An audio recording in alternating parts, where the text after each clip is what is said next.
My name is my name is Ariana Crucioni. I am an ex-women's professional football player. I just retired 2 months ago. The team I retired from is Paris Saint-Germain. We are very lucky to win the first historic women's title with the team, and I figured that was a good moment to retire and continue my work off the field for women's football. Now I am currently the director of women's football at Next Sports. We help clubs, federations, associations, stakeholders build strategies and structure for women's football. I will pass the baton to Deepti. Hi everyone, my name is Deepti Agarwal. I'm based in London, UK, and I'm an ardent football fan, and I work in the technology side of the business. We've been working on the technology side for the strategy and growth of women soccer in UK and Europe mainly. Thank you. I'll pass it to Disha. Hi everyone, my name is Disha Malhotra Julka. I'm an ex-Indian women football player, and right now I am a UEFA and EFC licensed football coach. I have my football academies in Delhi NCR. Thank you. And Jean? Yeah, hello, my name is Jean Saninde. I'm a member of the CAF Women's Football Committee and also a director for women's football for the GSC United Women's Football. Thank you so much for joining. And Ms. Ebru Coxell, I request you to deliver the keynote to start off. Okay, well, many thanks first of all for the invitation to this great organization. And women's football definitely is the fastest growing segment of our beloved game. I've been involved, as you briefly said, in football for the last 21 years.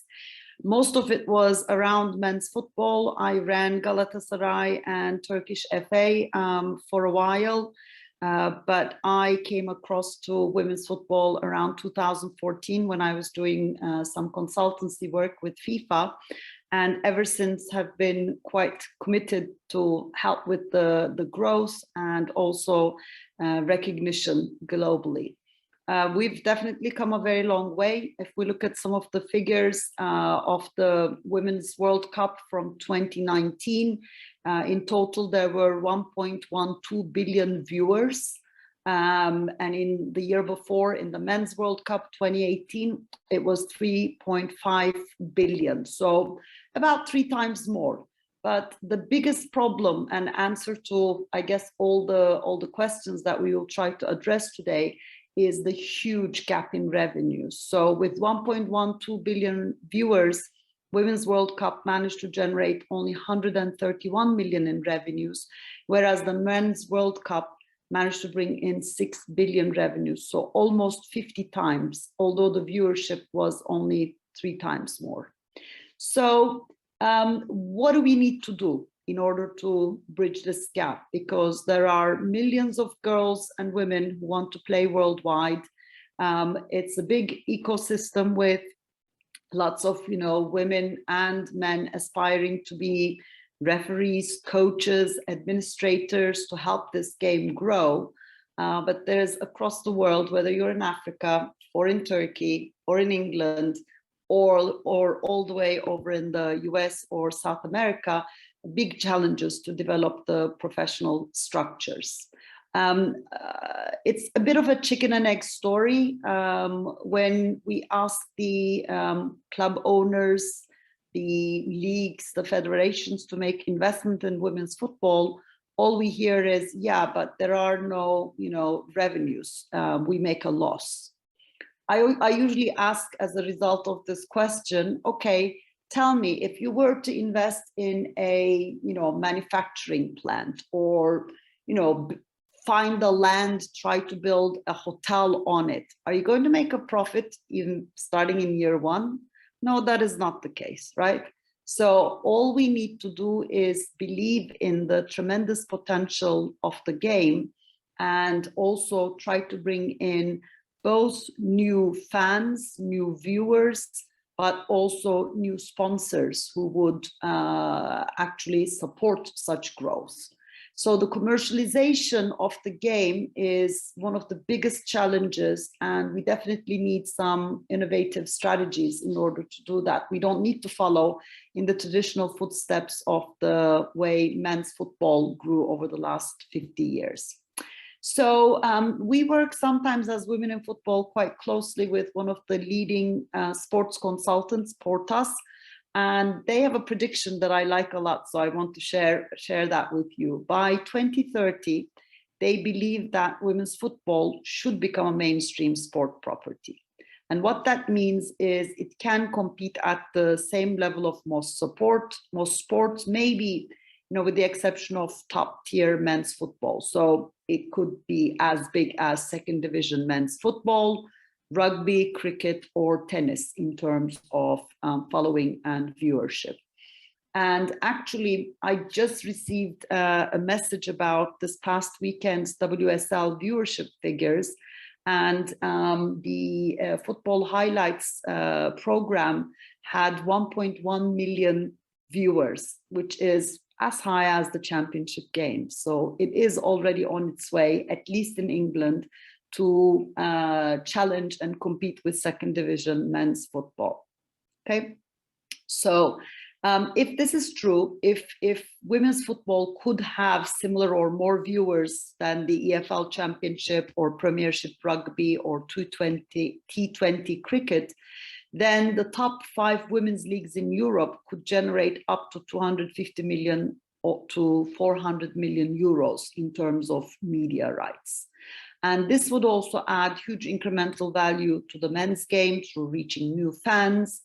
And imagine if women's football could bring in 5% of new fans to men's game, it would add even another 150 to 300 million euros in value in the top 5 men's leagues. So the women's football would not be feeding back off of the men's game, but actually would be contributing to the men's game. You might say, fine, but you're only talking about the top 5 markets in Europe. What about the remaining, 195 countries? What would they do? When the sponsors and the broadcasting companies see the success in these 5 markets, they will very soon, get into the sponsorship in the other markets as well. And especially nowadays with the funds available from the big governing bodies, not only just FIFA, but also all the regional organizations, the confederations. It's only a matter of time before football starts, money starts flowing into women's football as well. And that would then help to make football more appealing to women's football, more appealing to existing football audiences, and hopefully try to raise a new generation of fans who don't distinguish between men's football and women's football, but simply look at it as football. And in terms of the innovative strategies, which we've got quite a few tech people, I'm sure they will even go into more details about it. But we know that the preferences of the younger generation, they don't necessarily want to or need to go and watch in person a full game for 90 minutes or even on TV. So all these new developments in streaming, video streaming, highlights, really creative ways of showing highlights of the matches could be an important tool in realizing these new commercial and innovation strategies within football. So once we see this growth happening, then we will start seeing more owners wanting to invest in a new or in their existing women's football clubs, and we'll see more integration between men's and women's clubs. And hopefully there will be more football tournament structures, some regional leagues. We know that there are still almost a quarter of countries globally which don't have proper leagues for women's. Only very few of them have professional leagues currently, and no youth tournaments that we can talk about. And we all know that globally, the current player trading volume for women's football is no more than a couple million a year. but it's only a matter of time before we start seeing these double-digit figures and the double-digit exponential growth rate. So investing in youth development in women's football will also be a very important aspect of the growth prospects in the game. So if I may stop at this and then allow other participants to do their parts, I'm sure there will be an interactive conversation as well. Sure, ma'am. Thank you so much for the insights. So I'm going to shoot my first question to Miss Ariana. And how has your experience as a professional athlete helped you to be successful in the business of the game? Thank you, Akash, and really well said, Ibro. I learned some stuff there too, so I really enjoyed your keynote. Thank you for having me. And yes, I think as a player, we learn a lot that's super beneficial, and more clubs could be taking advantage of this. And I don't necessarily like taking advantage, that sounds like a negative, but they could be using their players' experience and their players' knowledge in a positive way to help in areas that aren't necessarily there yet within the women's game, and they need those women to help with social media, for example, or other prospects. For myself personally, I learned so many things on the field that help me now off, from teamwork to leadership to taking criticism and understanding how to use it in a positive way. We also learn a lot about how to play to our strengths. And in the world of business, you need to know what your strengths are, but you also need to know what your weaknesses are, how to improve them, or how to get your teammates, your colleagues, to help you and where their strengths are and to use them when you need. We're also taught about failing in football. When you play, you lose a lot of games, you lose at training, you lose all the time, sometimes more than you win. And in business, you can't win everything, but we get up and we shake ourselves off. And it's extremely helpful in the business world not to lay down and just let it come at you, but just get back up, and tomorrow's another day to go at it again. I have a list 1,000 numbers long that I don't think I'm going to bore everybody with, but I think there's a lot that can be learned on the field.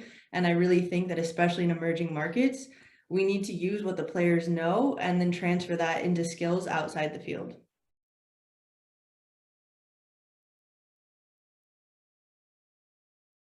Yeah. Thank you. That was very insightful to hear how you have connected the game to the business as well. So I'm going to go next to Jean. Can you please tell me what are the best working strategies for developing women's football in Sudan? Yeah, thank you. And also thanks to Ibru and Ariana. Those were such amazing contributions. Again, a lot to learn there. Personally, having played the game as well, it helped me and gave me an understanding of what, from a player's perspective, but also the fact that everything we are doing, it's more to support the people who are even playing. So it gave me a clear understanding of what us as players need, or what football generally needs to be able to take it to a higher level. So when I got the opportunity to work as a director for women's football in South Sudan, there was nothing that had ever been done for women's football there. So it was like starting something from scratch. And I'm based in England. So in England, like football is kind of booming in a way. So it was like, okay, now where do we start? And South Sudan being a country that has gone through so much, it has gone through insecurities and fights and wars and everything else. And young girls are married off at just the age of 15. The perceptions are just, it's difficult to change the perceptions, because it's like where we started in Africa, it's like their times right now. So it was really, really difficult, but we embraced the challenge. And the first thing we did was to see what is the current situation on the ground, so that we establish what we need to do. We sat with the team and discussed, okay, what do we want to improve on right now that could take us at least one step further than where we are already. So we identified what we needed to work on, and once we had put things down on paper and what we need to work on, put together some drafts, we started engaging the stakeholders. We started engaging the religious people, the people at the grassroots, the politicians, because we want to involve everyone and tell them, look, this is what we have in mind and we hope you're going to support us. And also we gave them what our plans were. And once we had put all that together and the whole strategy was ready, of course, we involved FIFA. And yeah, we got to launch the strategy, which was really amazing.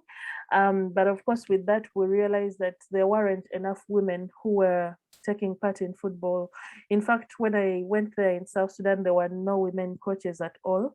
So we said we wanted to increase the number of women who are involved in football.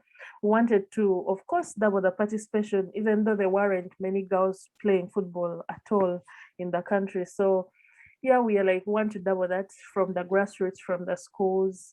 Then we also said we want the national team to start participating, because the national team had never participated in any friendlies before, had only participated in one competition ever. So yeah, so we wanted to engage the national team a lot more, or even like push it up there. And then also we wanted to start a women's national league. There had never been a league before or any kind of competition happening in the country. So we said, you know what, we want to start at least a league for girls to showcase their talent and to be able to enjoy the game. And then we wanted to build a product which hopefully in the future, in years to come, could be able to, you know, at least generate some sort of income, but also the football to be known that it exists. So those are a few things we embarked on. And at least like up to now, if I can say, like right now we have 90 women's coaches, and that was from last year. It's really amazing. And also the administrators, we had no single administrator there. And right now we have 40. And the national team has participated. Now they are preparing to participate in COSAFA. We have a full-time women national team coach. And also now at least a few people on social media and also in the country know that women's football is there. We started our first women's national league, which ended last year. And now the champions are participating in the CAF Women's Champions League qualifiers in Kenya. So it was quite some change and a lot of belief. And yeah, that took us building a strategy, and it shows that with the plans, with the support, and also us preparing for women's football, that we can achieve so much. Thank you so much, ma'am. So I've seen that you've worked really hard on the grassroots development, and it's great that you studied it before you could actually do like work on the field. And now my next question is to Ms. Disha. What different methodologies do you use as you're training young girls and coaching them? What are the different methods you use to train them? Right. So thank you so much, firstly, for having me. And thank you, Ariana, Ebru, and Jane for such insightful information. It was a good learning curve. So coming to the question which you just asked me, in India, I mean, I've been here all my life, and I started playing very young. And that time, you know, there was not much women football. I mean, when I started, I didn't even know that there was something known as a women football team. Like, it was always me amongst 100 boys on the field. But slowly and steadily, you know, we went around our school, gathered more girls, and, you know, that's how the momentum started. And we even started acknowledging that there were maybe 3 or 4 odd schools in our region which also had a team. So it was all new and fresh to us. But like 15 years from where I started, and now being a coach and having my own academies where we're coaching young girls as well, it's a drastic change. And I believe that, you know, having more women football coaches in itself helps to attract more women, more girls, more especially the little ones, into the game. So that is one way we use to increase the interest of the girls in the game. Technically, of course, we are focusing on things like agility, balance, speed, coordination, the technical side of the game, the tactical, having more friendly matches, and having more competitive competitions, having a season. All these things are not very common in India. So even the basics we are fighting for, like the leagues are not all year round. So developing a structure, helping the association to focus on having this kind of league structure for the little girls is also a challenge for us. So this is about grassroots, but yeah, for sure, like grassroots, we are having boys and girls together, and I think this also helps a lot for the girls to improve their game and all of that. But coming to the youth level and going a little bit more competitive when it comes to state women teams and the national teams, I think now it's way more professional, where again, like when I played from India and when I coached, like as a coach of the Indian national team and as a player, there's a huge change in the past 15 years. Women football in itself in India has improved massively. We, like Jean just said, we also started our national league a couple of years back, and it's doing decently okay, but it still has a long way to go. But we've taken our first step towards going, working towards becoming more self-sustainable, having a longer league, and getting more girls who can probably make a little bit money as well while playing the game they love. So it's moving towards it, and there's still a long way to go, but having more women football coaches, having more women players who are having a good social media presence, being role models, and spreading awareness, so kind of acting as influencers helps a lot to get more girls in the game. In India, what we have really seen that by the age that the girls come in college, they are 18, 19, and we see the numbers really going down, because looking at the Indian culture and the mindset where where families push girls to either get married or take jobs which are more financially sustainable, the numbers go down. But when you see these role models who are able to make it work and financially make themselves independent, it really helps for more girls to get motivated and stick to the game and help in developing women football on a whole. So do you think you've planned like a sustainable model for your academy? Yes, so my model is more like a pay to play kind of model, but what we do is that so the academy is for both boys and girls, and the money which we have, like the kind of revenue we get, we take a part of it and put it towards developing women football in the country. So we keep organizing women football festivals, matches, leagues, tournaments, and grassroots festivals. So all this helps in developing football. So it's just making money from the academy and reallocating it towards more community programs, outreach programs. That's great, ma'am. Thank you so much. My next question is to Ms. Deepthi. Ma'am, being a global business and tech leader, how do you think technology can impact women's football and help it grow?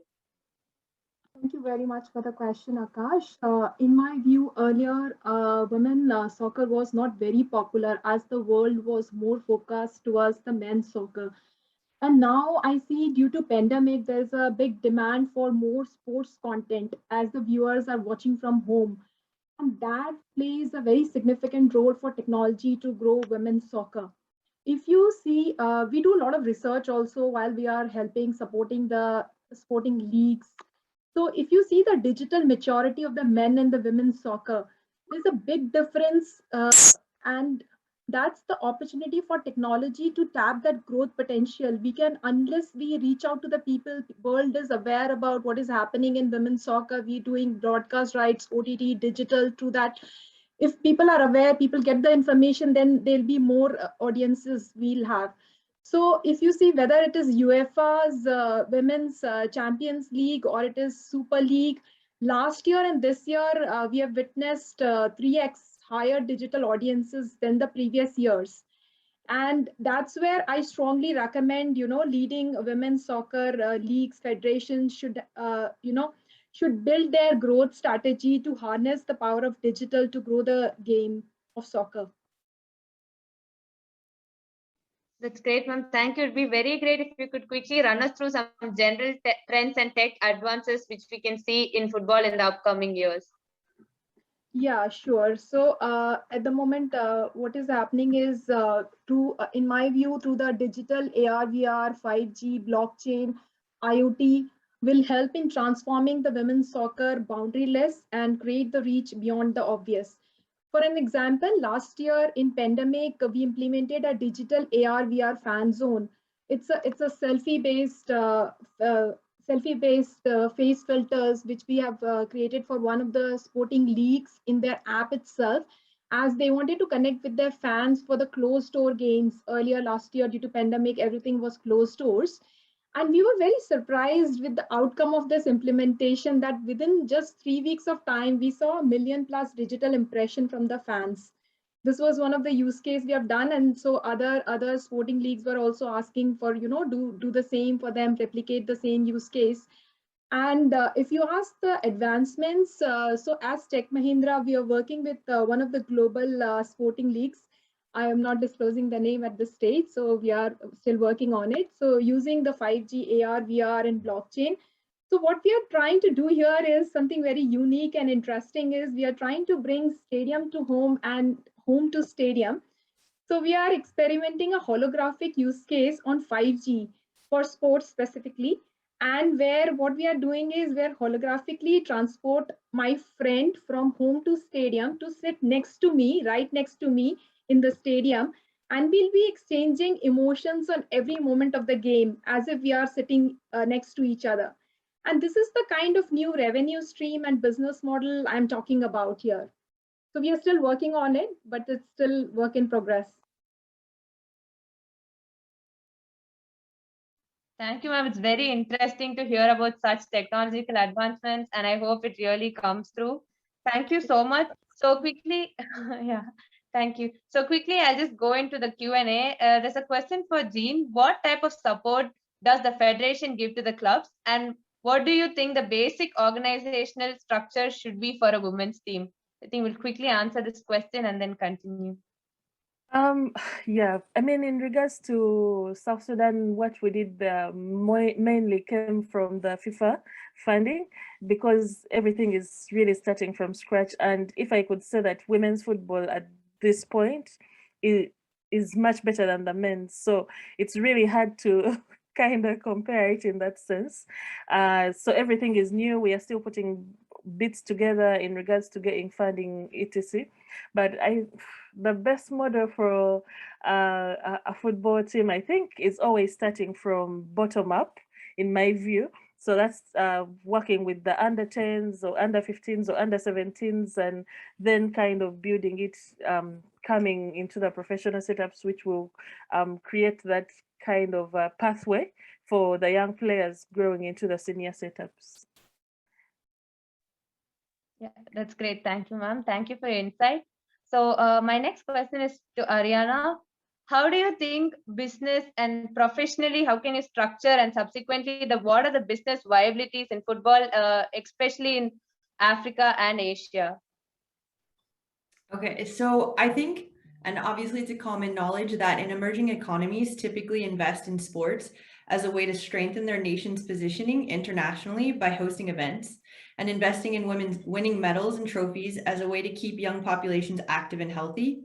For women's sports in these countries, many football events at all age categories, as well as sports other than football, can be a catalyst for starting the development process.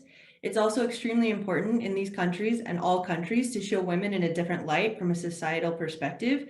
And it also empowers women, even if they don't make it to the higher echelons of women's sports, or they don't even have the desire to go pro. I think we need to encourage more girls just to be playing organized sport and to be enjoying the game in itself, and wanting to play with other women and wanting to learn from each other. And they can learn other things just besides sport. It's an opportunity to teach them hygiene, or that they could go to school, or different aspects like this.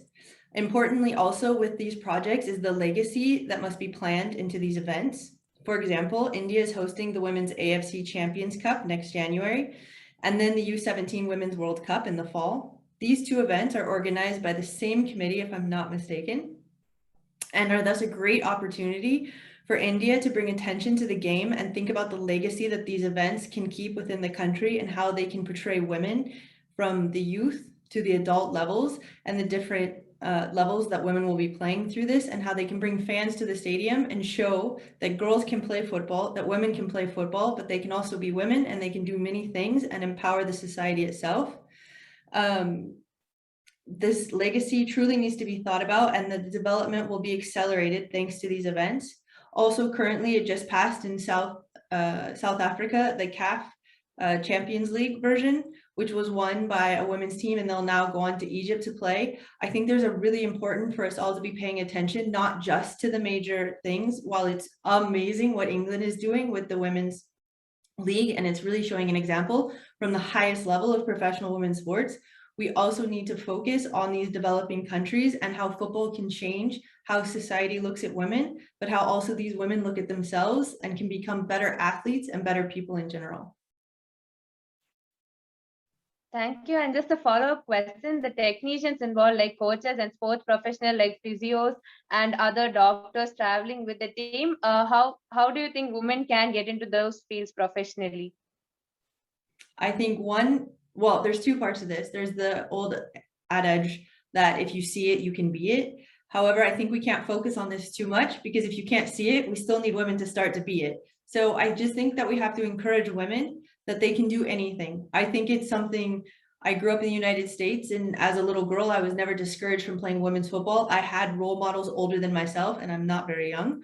And I feel very blessed that I did have the 99 Women's World Cup to look up to, but they showed me I could be a professional women's football player. So we need women like Disha, who's coaching. She'll show the young girls on her team that they can become coaches.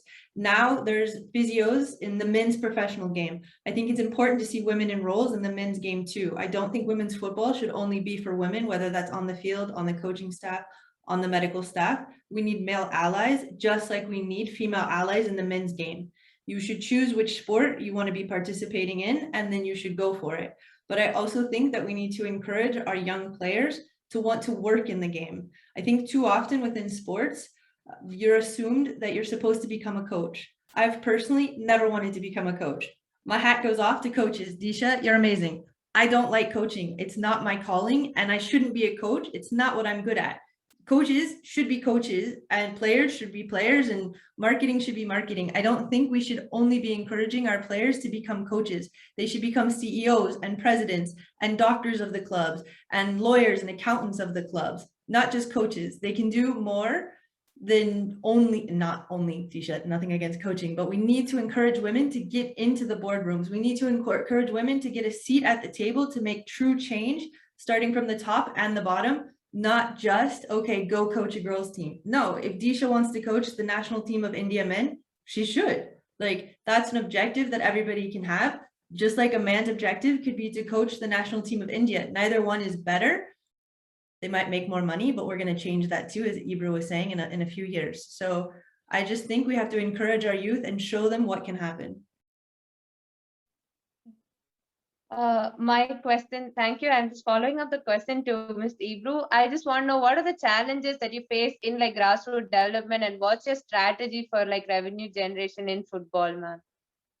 Yeah, I think at grassroots level, what we have seen in many countries is the prejudices, right? And the image of women's football, girls football. And while the parents might be encouraging their daughters to do sports, football in many countries is seen as traditionally very male dominant, and big stereotypes around sexual preferences, or also being too masculine, perhaps, if you played football. Whereas if you look at it from the girls' perspective, they see it as a significant empowerment, because they're able to,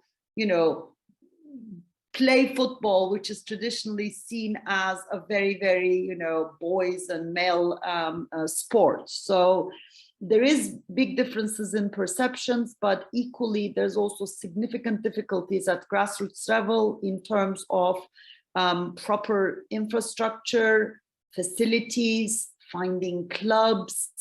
And part of the solution in some countries has been about integrating girls football into school system, which is great, because hopefully at least, the girls are going to school so they can play in school. but unfortunately not every country has girls football as part of their school program, school PE program. So that's an important aspect. But also equally, quite a few countries like the US is a pay-to-play system, whereas in many countries you can't really afford to do that. But if you don't have the income, how will the grassroots clubs live? So the grassroots part has been probably one of the most difficult, but it's an important segment of the pyramid. It's the part that feeds into the elite player route. The revenue strategies, if we again look to the top, leagues or federations, where can they start from? First of all, we've seen that UEFA, for example, followed a great strategy of unbundling the rights. Historically, whenever there are some assets that wouldn't sell on its own, you would lump it together with the most attractive asset. So if someone wants the broadcasting rights for the senior men's team, great, you can have it, but you need to broadcast the women's match or the youth matches as well. Or if a sponsor wants the stadium naming right, then you would say, well, you also need to, donate this much money to the grassroots football or something like that. So that bundling on one hand ensured historically some revenue generation for the less popular segments within the organizations, but also you never knew what the true value of that segment was. So UEFA took a bold position 3 years ago. They hired a person specifically looking after women's football tournaments. And Kaylee, together with Nadine, has done an amazing job to find sponsors that are specifically for UEFA Women's Champions League or UEFA Women's Euros. And that brought in more and more sponsors because there is a significant white space for sponsors to associate their names with women's football. First of all, the entrance fees are not as prohibiting and exorbitant like the men's football.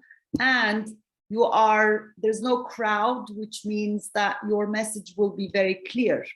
And still quite a few people globally think that women's football has that purer values attached to it, and that the family especially values. It's a game you can comfortably take, your kids, you can afford the tickets, you're guaranteed to see a true competition on the field, not lots of fights or racism or chantings and abuse and whatever. So there are many, many different aspects of the commercialization strategy, but probably the first one would be to find those sponsors that share the same kind of common values with women's football and women's footballers.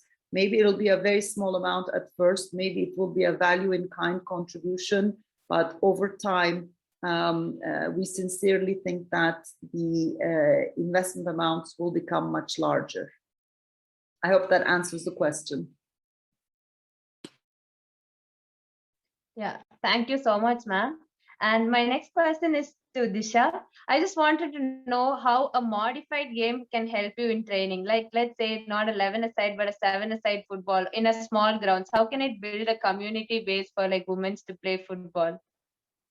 Right, so it's a great question, and I think that's small-sided games, 2-side, 3-side, 4-side, 5-side. All these games really help any player, may that be male or female. And because right now the numbers of women in football is less, especially at grassroots and youth level. So this is a great medium to increase the number of competitive matches and tournaments, competition, because you can easily organize 5-a-side, 6-a-side, 7-a-side matches and have girls participating. If you organize, let's say, an 11-a-side for an under 12, you probably will will have lesser teams, but if it was a 5-a-side tournament, you'll get more numbers in. And because the game is more fast and the intensity is more, and there are so many like advantages of SSGs, so keeping that in mind, the quality as well of women football will increase. So this is, I think, a primary focus as well of the All India Football Federation and the state associations in India. And that's really helping in increasing the number, so the quantity as well as the quality of the game at the grassroots by we've been organizing baby leagues nationally. So this has definitely increased participation. And at grassroots, we also have like women, girls and boys getting into mixed teams, or there are some teams where it's just only girls playing. So I think it's a mixture of both, and that has really helped in increasing participation. Yeah, and a follow-up question. Right. Am I audible? Yeah. Yes. A question. It's I've seen that it's a very endurance demanding game. So in a modified game, what do you think is most essentially changed, the timing or the number of players and the field set? So basically, because it's a small game, like it's a small-sided game, everything is more faster, right? So the intensity is higher. So the number of passes, the dribbles, the decision making, it's more quicker. And the transition from attack to defense, defense to attack, it's again quicker. So the players become more, they have to do everything more fast, more quicker reactions, quick change of position, change of play. So I think everything is better, and it really helps you in the big picture. When you move from a small sided to 11-a-side, it really helps you improve the quality of your game. Thank you. And coming to Miss Deepthi, now since 7-a-side football and others are growing, what kind of technology do you think that will be around in everyone's homes, like apps that allows you to book the field and other stuff? So I just want to know what technology can we see in household like on a daily basis coming years? Apps definitely helps because website not everybody will go into. Apps is very easier to book your tickets, to your parking, to do even the in-seat arrangement. So you can look into your app, and even food merchandise, sorry, food beverages also you can order it from your seat. So those kind of things we are working on at the moment in technology advancements. So everything will come inbuilt in your app itself. So once you have the app, you are done. Like complete end-to-end integrated fan engagement will help the fan to find their seats, find their food, everything. You can order your pizza sitting at your seat, so you don't have to queue up at the kiosk. You just order it and you just go and pick it up. So that's what. And also for the contactless fan journeys, that is what you're trying to see your fan in your fan engagement app itself. You will have the contactless ticket, so you can just swipe it, and with the barcode it will be scanned. You don't have to do a physical ticket going to the stadiums. It will be all contactless. That is what we are working towards. That's great, ma'am. With pandemic around, I think it is the need of the hour. Thank you. And my next question is to Jean. I just want to know what challenges did you face in the grassroots development? It would be very helpful if you give us more insight. Yeah, thank you again.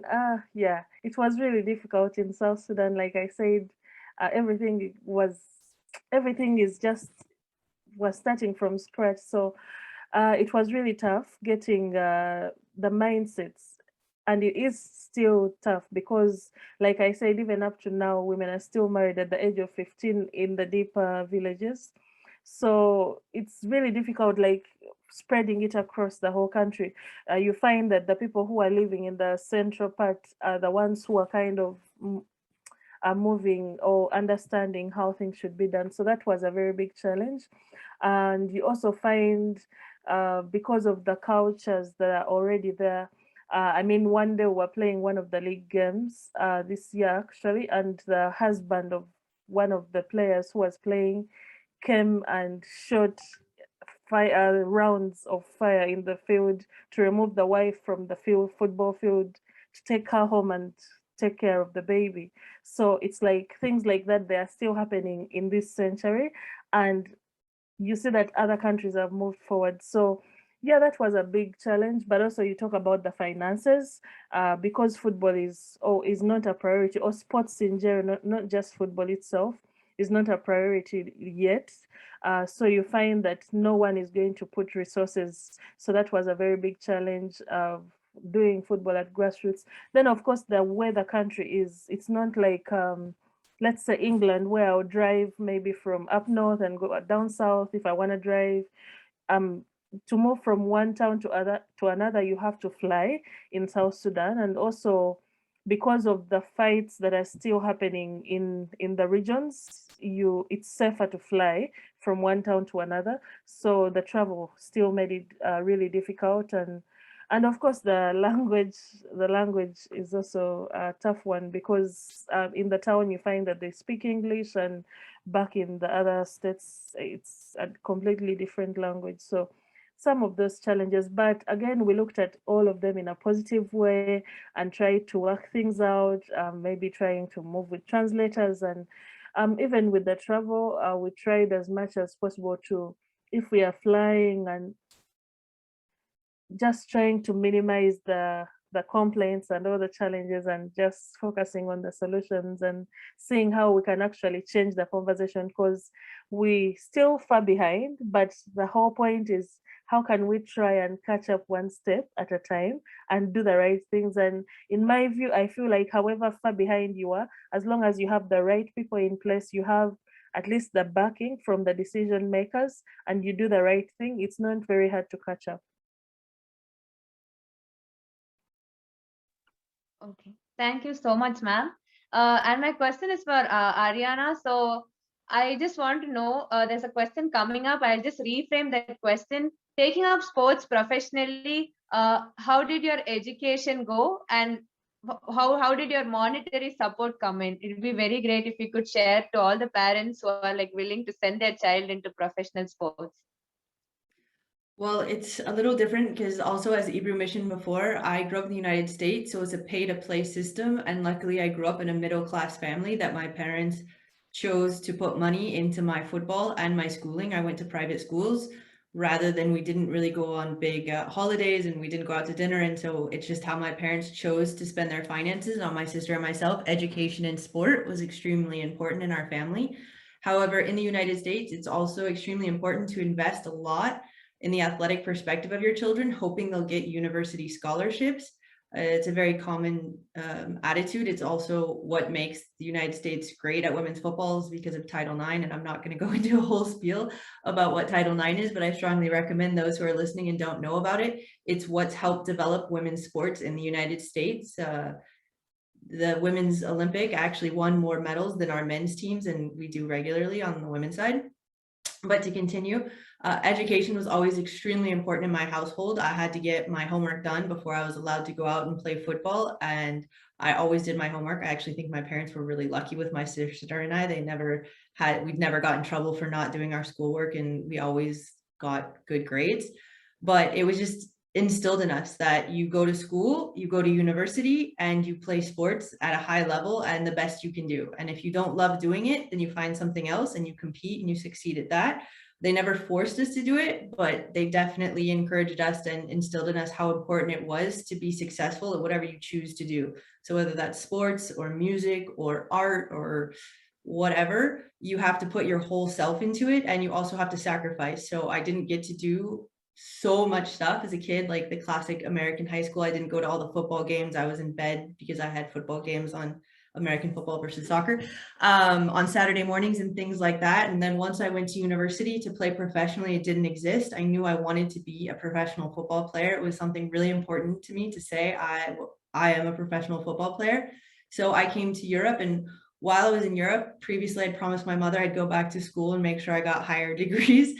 And a few years into my professional career, actually quite a few years, about 12 years after being pro, I decided to get another degree, and I got a master's in football business while I was playing professionally. I was also lucky. I actually met Ibru through that master's program. There's a lot of programs out there, especially for women, encouraging women to go to school and stay in sports. And I was very lucky to receive a scholarship for that. Financially, it's not always easy, although now women's football players are making a bit more money than when I started. But it's also just a choice. It's a choice to save your money and not buy the flashiest things. It's a choice not to follow in your male footballers' examples and buy every name brand possible thing that you can buy, and to choose to save your money for education. Or also, there's a lot of ways to get scholarships, or to talk to the organizations or the conferences and ask to work them or do things. I've gotten creative at times about how I was able to go to school or what I could in return show to the organizations. And I think that's what it comes down to, is I've wanted to get education and I've wanted to continue my degrees. I'm even currently still studying in a FIFA program. I'm the only female out of 30 men in a FIFA program right now to get a diploma. And I think that's fun and great. And I think we need more women to be applying for the positions and hoping to get in. And this is where change will start to happen. Yeah, that's great. I'll just quickly go to Disha, and I know that the situation is not the same in Asia or in Indian population, and how parents see sending women to sports. So, when do you think that till which age is the monetary support required, and after which professional games can we like start earning and support ourselves? It's a question to Disha. Right. So, I mean, like Rihanna just mentioned, like, if you are a professional football player in India, you're definitely not going to be able to survive on what you're making. So you have to figure out creative ways to generate revenue, and then the kind of income you're making, choosing that where to spend, what to spend, and prioritizing that how you want to live your life. So again, like there are streams. So if you're a player, you can also maybe coach grassroots on the side, or you can do another job. May that not be in the sports industry. It could be in any other like sales or marketing or finance or sponsorship. And it doesn't have to be in the sports industry as well. So you just have to get creative in knowing what your priorities are and how you can make your money while playing. But of course, like in football itself, there are positions like coaching or refereeing, or in the associations or in the clubs, or even coaching men's teams, like she mentioned before as well. So just if it's your passion and if that's what you want to do, you'll figure out a way how to do it. Thank you. And Ms. Ibru, I just want to know how the situation is taken in European countries.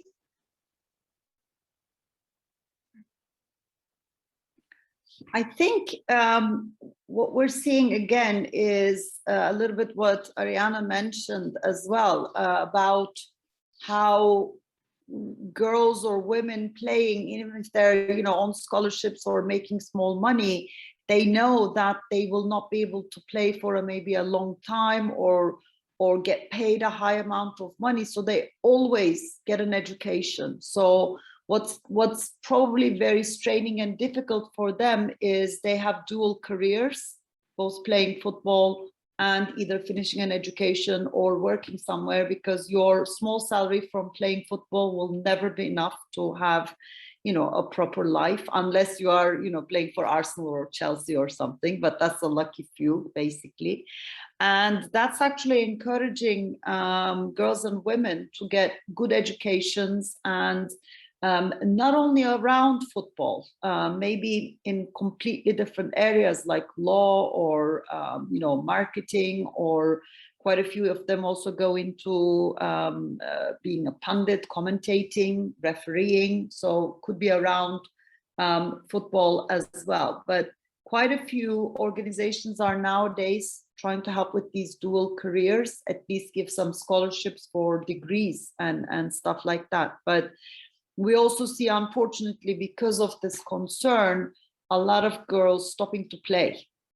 And that's a significant concern of the governing bodies and clubs as well, because you at least find the talent, help them grow till they are 12, 13, 14, but that's when they start dropping out. So the pipeline all of a sudden gets cut at that level. But once again, as the game becomes more self-sustaining and able to generate more revenues, then this issue of strained players, in the sense that, you know, they love to play, but then again, life has realities also about, you know, needing to make money. But these days we're seeing more professionalized or professional leagues in Europe, more professional clubs in Europe with proper longer term contracts with their players. So at least the players can have, you know, a bit of a future planning for themselves, but it continues to be a big challenge globally. Thank you so much, ma'am. Before we wind up the session, I just want to know any final notes from our panelists.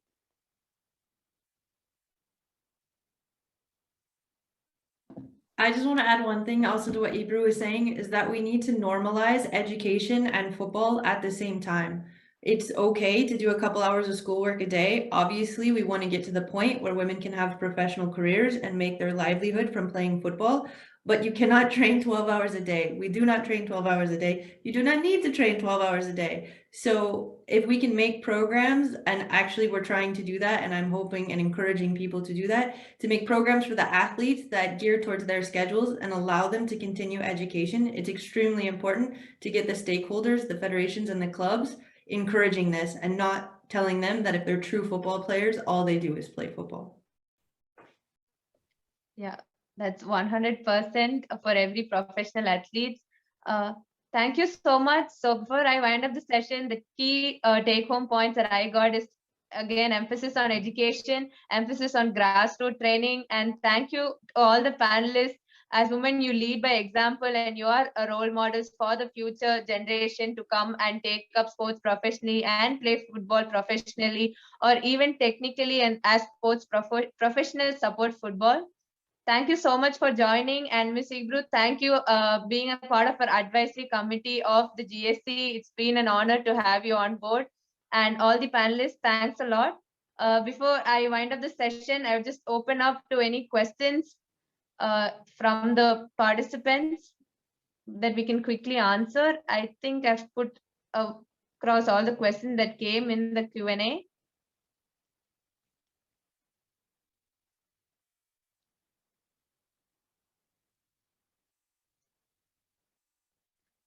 Okay, I don't think there are any incoming questions. Thank you so much for joining, taking your time off your busy schedule and joining us today. Thank you so much to all the panelists.